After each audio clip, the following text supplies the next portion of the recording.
to us the last time. But now you can just walk in, see government vehicles standing there, some military vehicles standing here, busted. Picture of Hamid Karzai, the man after whom this airport is named. And I guess we're just going to walk onto the tarmac. From the passenger terminal, we are transported to the military area of the airport, where the last US plane took off.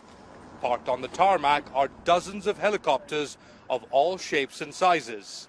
And what's left behind is something surreal. It's something out of a movie, a post-apocalyptic movie almost. There's more in this hangar. A fleet of Black Hawk helicopters and Russian-made Mi-17 transport aircraft that were brought by the Americans for Afghan forces. This is what remains of these American choppers. You had some other aircraft on the side as well. Completely gutted, completely destroyed. They've even gotten rid of the avionics. And door here, cut out in the door, busted the windows. And this is kind of confusing the Taliban. They're like, we already have so many other choppers that they've been able to capture from ANDSF elsewhere. And why would the Americans do this? They've even taken the Sentry avionics there. But they've left behind their maintenance records with the signatures. What was there, what was not, continues all the way till it doesn't. Right there. But yeah, you can look at it. Remarkable.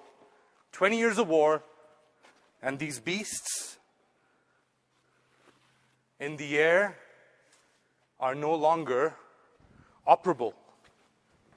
The Taliban calls the sabotage a malicious act by an unforgiving occupier that cared more about securing equipment than Afghanistan's future. The last sentence that I heard from an American soldier, he was standing there, and he said, we were trying to leave the airport in a professional manner. So now the world sees how professional manner is that the American leave here.